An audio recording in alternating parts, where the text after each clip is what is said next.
Welcome to Business Innovators Radio, featuring industry influencers and trendsetters sharing proven strategies to help you build a better life right now. Okay, so welcome to the show. This is yours truly, Stewart Andrew Alexander.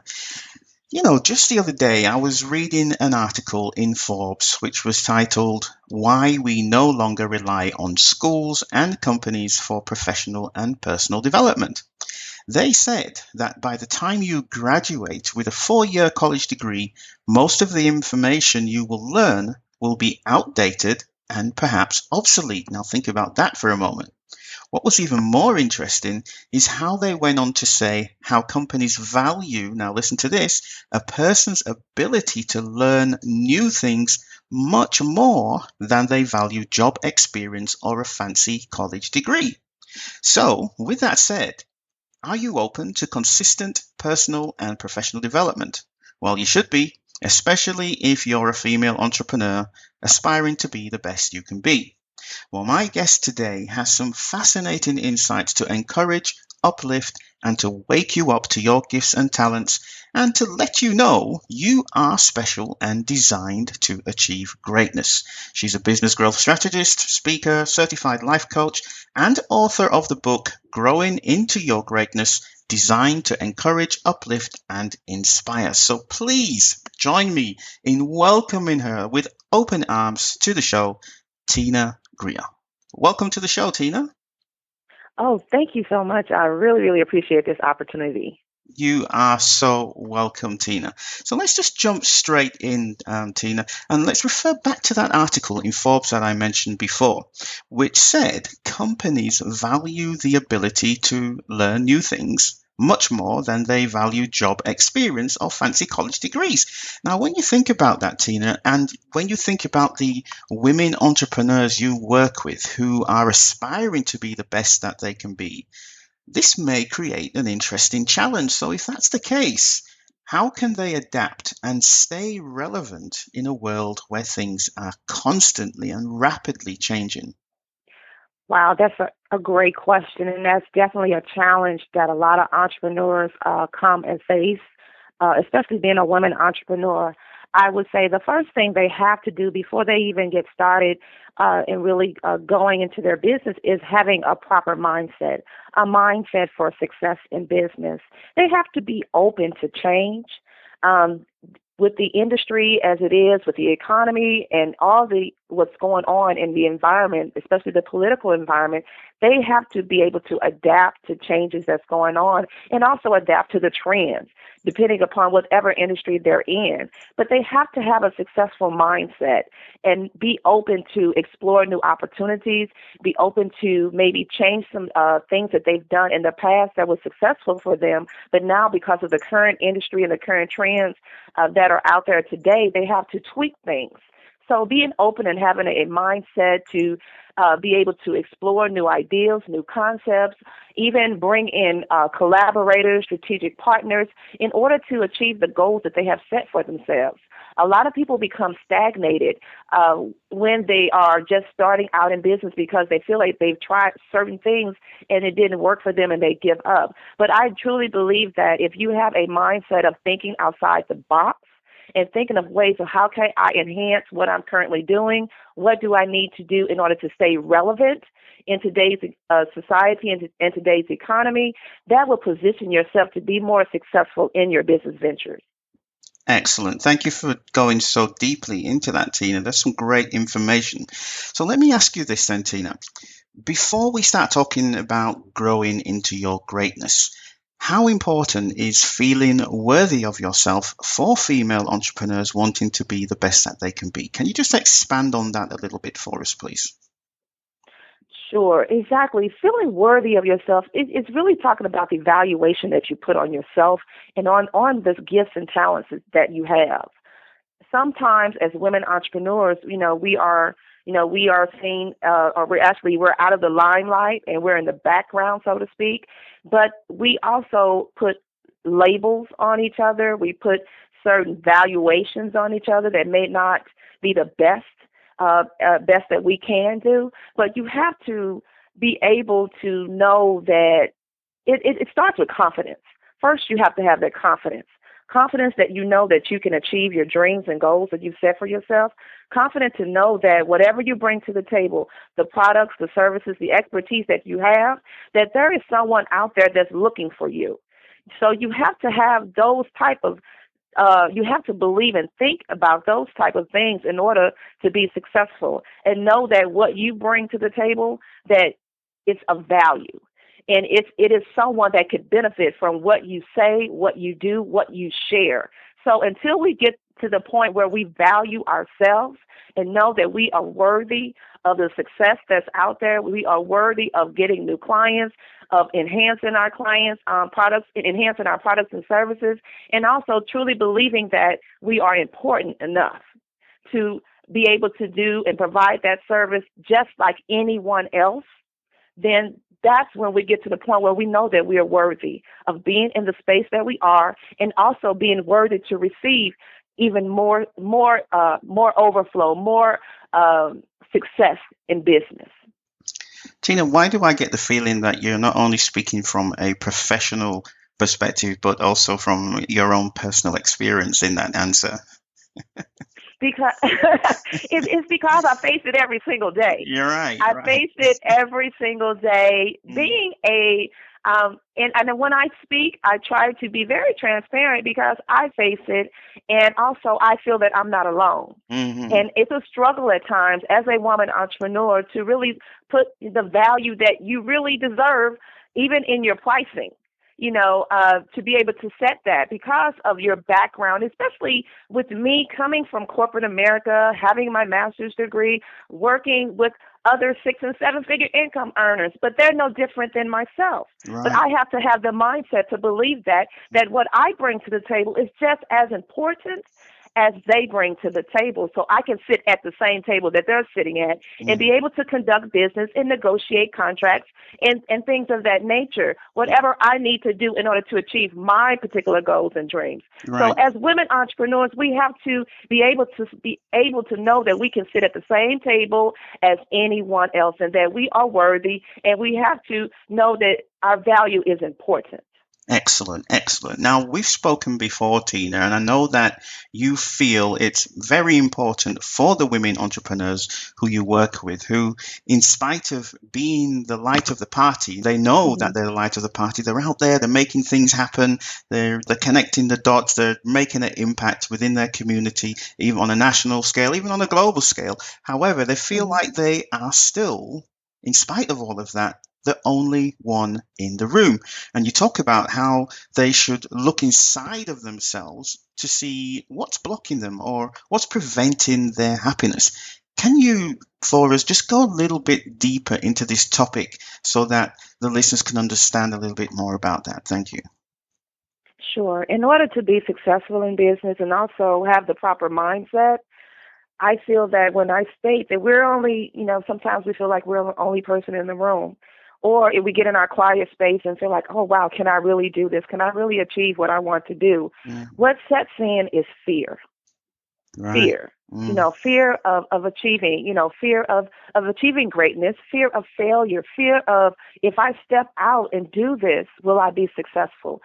Because of fear, we become timid. We become, we second guess ourselves. And, it really isolates ourselves in regards to being able to want to step out and do the things that we want to do. But then also in the quiet space where on the outside, there is balance. On the outside, the professional side, you're a go-getter. You're doing this for others. You're serving others. They're, excited about what you bring to the table. But on the inside, you also, as an entrepreneur, not only you're successful in business, but the personal side, the balance side, is that you have to pour into yourself and be able to take time out for self and know that you're important, and know that, getting back into self as far as understanding that you have to take care of your body, mind, and spirit in order to be able to give from your overflow. A lot of times as business women, we give if someone asks something, we just give it. But as a woman entrepreneur, what I want everyone to focus on and make sure they understand is that they give from their overflow. meaning that you have to sometimes become selfish with your time, your energy, in order to be the best self that you can be.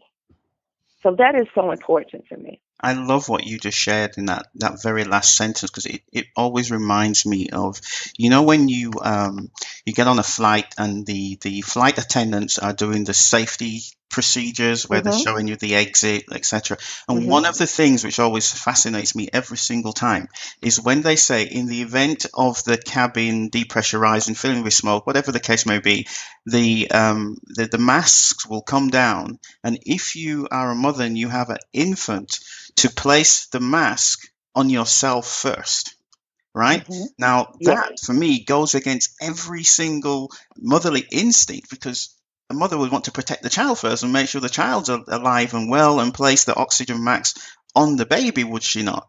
Right? Mm-hmm. But Right, exactly. what you just alluded to, if I understand you correctly, is no, that's not right. Actually, she should help herself first, so that Mm-hmm. she is 100% able to then aid her child and anybody else who may need assistance. Is that correct? That is correct. That is correct. And especially as being a leader and also, being in leadership, when you're in that type of position, especially a servant type leader, Mm, where in the position I do consider myself a servant leader, meaning that I love helping people. all I right. love pouring into people. I love inspiring and training individuals, no matter if they're both men and women. But there's times where I'm pouring, but I'm pouring from a glass that's half empty, Mm, to where I now become depleted myself. And right. it goes back to being in a room, a crowded room, when you're feeling still alone because, you've given so much that you're totally depleted yourself as a business owner. And that is definitely what we should not do. And we're taught because of the emotion, because of the compassion, we automatically give, but sometimes we have to step back and reassess and pause and really understand our purpose and what we're doing it and why we're Mm, doing it in order to give our best self. So while we're giving our best self, we sometimes have to be selfish. exactly. And I think that's a great analogy. Pouring from a glass half full. What can happen is, once you've depleted yourself, or let me ask you if this has been your experience or the experience of the clients that you work with, that when they're Hmm. pouring from a glass half full and they've given everything, and their client, the person who they're helping, the people who they have the greatest passion around helping, still need more, and there's nothing left, that a resentment towards that client grows, which defeats the whole object of you coming together in the first place, right? Exactly. Exactly. And then also as business owners, we have to know our limitations. Mm, We cannot help everyone. And it's okay. That's okay. That's why we have collaborators. We have strategic alliances and partnerships, to where you have a team of individuals, to where it's something that you cannot do, you cannot handle at the time, where you can reach out and say, hey, to your colleague, I need your help. So be able and be open to ask for help, mm, as individuals, especially solopreneurs, when we have to do every single thing, especially when we get started, when we're bootstrapping our business and so forth, and we end up being the secretary all the way to the janitor. right. We have to, at a certain time, we Oh yeah. have to network, get to Mm, know individuals, know, like, and trust factor, in order to be able to create a team of colleagues, a team of, a strategic partners, to where you can reach out and say, I need help. right. This is not my forte, or I'm empty. My glass is Yeah, half full. I can't exactly. do any more. Mm, And then be able to have that trust that they will take care of it yeah. for you. No shame in that when you're spinning the plates all at the same time. So, Exactly. yeah. So, in your book, Growing into Your Greatness, you talk about using the 5 P's of success and living Hmm. life by design and not by default. So, in your own words, Tina, can you just walk us through how the 5 P's work? Sure. If you think about your life, like if you can create a blueprint for success. What is your blue? I ask the client, what is your blueprint for success? What would you do in order to be successful? And the first P that I like to talk about is personal development. You have to constantly learn. Education is so critical in order to stay relevant in today's society and today in the business world. You have to invest in yourself through personal development because we don't know as individuals, as business owners, we don't know everything. So we have to rely on coaches, on other individuals that have specific fields of expertise in order to teach us in the ways of being more proficient in our business, in order to streamline processes, in order to have the correct mindset, in order to build our business, build our revenue income streams. That all goes with personal development. It's not to say that you have to go back to a 4-year university of such. You can go get certified in something. You can attend conferences, workshops, seminars. But the point is, in your blueprint to success, you have to invest in yourself. And also, it lets others know, if you're investing in yourself, it lets others know that you're really serious about your business and it's not a hobby, but you truly want to be successful in business. Another P that I talk about is perseverance. As entrepreneurs, aspiring entrepreneurs, we sometimes give up too fast, give up on ourselves, and you have to persevere through the challenges. Entrepreneurship is not easy. It's not rosy all the time. You're going to have ups and downs, but you have to stay the course. And what I like to encourage individuals that are hearing me today is that your why will keep you in the game. Your why are you doing this business? Why are you out there day in and day out trying to succeed? What is the reason? Is it for your family? Is it to create generational wealth? Change the trajectory of your family history? What is it? Do you want to give back to charity? What is it? Your why has to be bigger than you. Because if it's not, then you're going to quit. So it has to be bigger than you. It should make you cry. Once you figure that out, your reasoning, your why you're hustling and grinding so hard, then that's why you need to continue on. So don't give up. Keep pushing through the struggles. And that's all a part of leading to the success that you desire. Okay, so that's personal development and perseverance so far. So what's the third thing? Persistence. You got to be persistent and consistent in order to form a habit. A lot of times we get excited when we first get started in business and we want to do this, that, and the other, and we're out there, game on. We're really excited, but however, something knocks us out the box. We had a bad day. Then we slack off. Or we let life get in the way and we slack off, or our enthusiasm changes because we don't have systems and processes in place. But you want to be persistent in what you want to achieve. It's not going to happen overnight. For 99.9% of us, success does not happen overnight. You have to work at it. And a lot of people don't see that part of you. They only see the glamorous part of it, but they don't see the late nights, the sacrifices that you have to make as a business owner in order to achieve success. And number 4 is proactive. Be proactive, not reactive. And that goes into strategic planning. Know what you're doing, know your numbers, and know exactly the pitfalls and the challenges.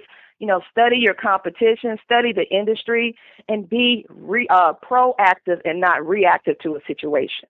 Always have a plan B. If something happens, if this doesn't go right, then I can have this scenario A, B, C in order to fall back on. But it's part of your strategic planning that you do. I always tell every client that I work with, you have to be strategic and intentional in what you do and what you want to achieve. So always be aware. And finally, number 5 is prerogative. Prerogative. It's basically, my prerogative.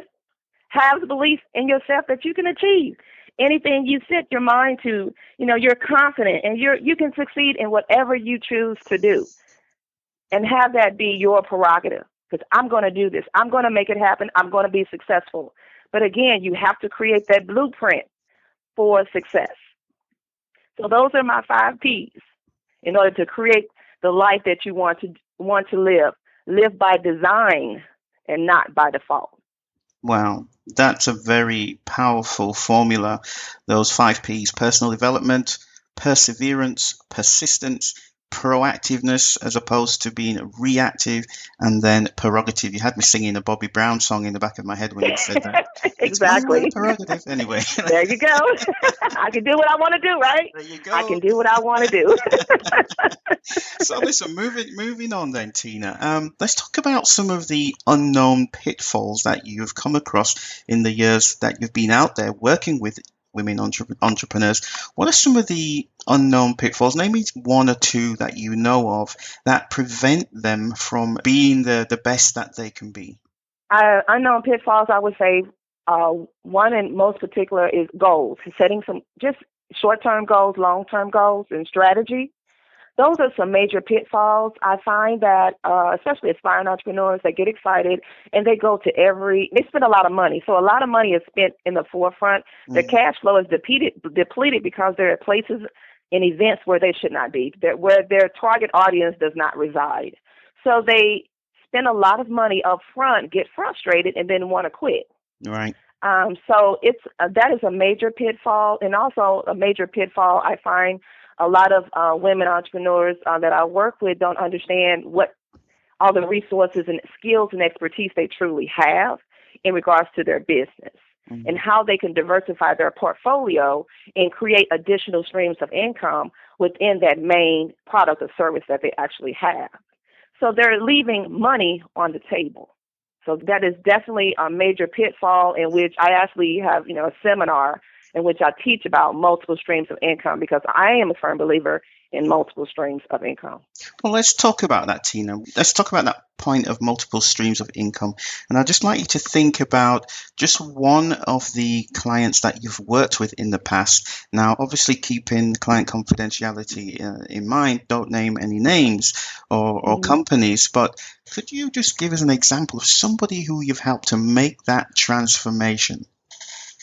Sure. One off the top of my head in regards to just helping, assisting, aligning everything properly was a person I work with in the event/travel industry. Okay. Not truly understanding all that person she had available to her in order to create additional streams of income.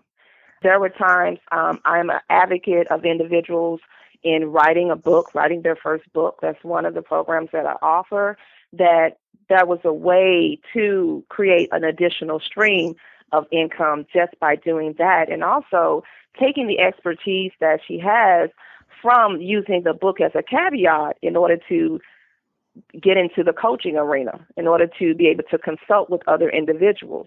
So just a point of not knowing that you're very talented and you have all this expertise, even the educational background that you came with, how you can really monetize that and really look into all the skills and the gifts and the talents that you have in order to help other people. Again, I was fortunate to work with individuals that love helping people, and it's not all about the money. But at the end of the day, you still have to pay your bills.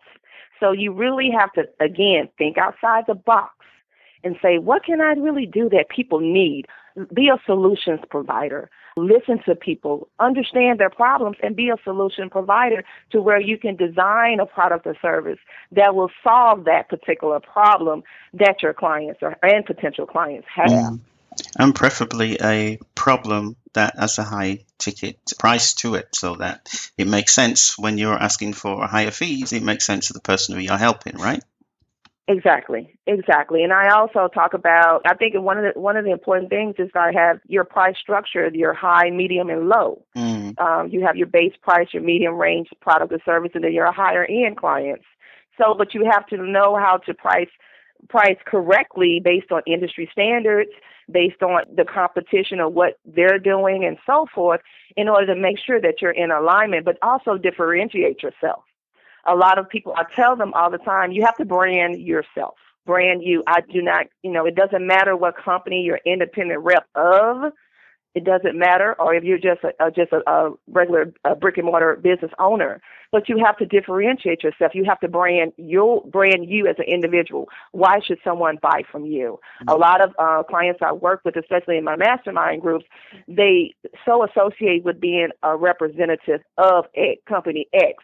but not understanding that if that company goes away, then what you offer goes away as well. So you have to really brand yourself. Mm-hmm. That is so important. Okay, Tina, let's switch gears a little bit. I know we've talked about the topics covered in your book, Growing into Your Greatness, but can you just share with us what was it that actually led you to write the book? Well, it was a combination of a lot of different areas in my life throughout the years. I would say I've been writing this book for many years now, but I made a decision to put it all on paper and compile it together. What I wanted to do was to encourage someone. I looked within myself, because sometimes we as business owners, I need to encourage myself at times. So I looked at experiences that I have, or experiences that I've been faced with, or know of friends that have been faced with, and said, okay, I want the reader to know that they are more than enough. So it is a point of giving them inspirational messages throughout the book, but also letting them know as a business owner that these are some tools you need to consider in building your business. I talk about goals. I talk about, living life by design, the blueprint for success, having the power, overcoming obstacles. It all plays a part in the beginning, which is having a successful mindset, to know that you are worthy and you have all the gifts and talents inside of you. So I was talking to that individual that struggles with understanding their own value, that struggles with not knowing, where do I go, what do I need to do, the steps I need to take in order to be successful, what goals I need to implement right away. That book was designed for that person, to encourage and to inspire, and also to educate. You know something, Tina? We're unfortunately coming to the end of the show, and I just feel like I'm sat here with my sister drinking a glass of strawberry Kool-Aid, and that you could just go on and on and on. This is what you do, isn't it? You love doing this. I do. I think hopefully you see the passion that I have, because this is what I love to do. Right. This is truly what I love to do. Yeah, your passion has come through the airwaves and slapped me across the face. I definitely felt it. Yeah, for sure. So anyway, Tina, how can people who want to find out more about you and also get a copy of your book, Growing into Your Greatness, how can they find out more about you, Tina? Sure. They can visit me. Go to my website. It's www.tinagreer.com. They can learn more about me, the products and services that I offer. And also, if they would like to purchase a book, they can get it from my website, and they also can go directly to my Bitly site, which is bit.ly/GBS Amazon. Okay. And purchase it from there, because it is available on Amazon.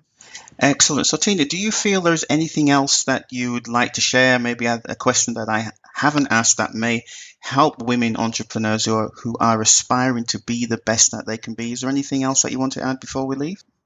I would just encourage everyone to do a self-evaluation, especially coming into 2017, of where they currently are now and where they want to be in 2017 and beyond.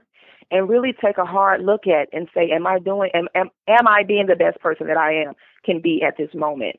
What can I do to maximize my business? What areas of in my business that I need work on? Do I need more professional development? Do I need to hire a coach?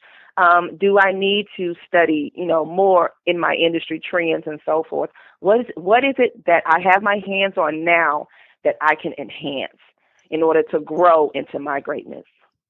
Tina, thank you so much. You are obviously a true educator and advocate for the people who you have this amazing passion around helping.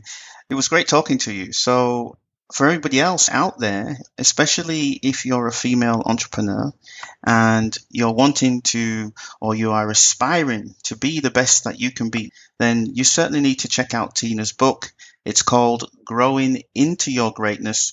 And as she said, it's available on Amazon and on her website. And I'll also make sure that there's a link in the show notes. So until next time, Tina, thank you so much. And take care, everybody. And we will talk real soon. Bye for now. Bye. Thanks for listening to Business Innovators Radio. To hear all episodes featuring leading industry influencers and trendsetters, visit us online at businessinnovatorsradio.com today.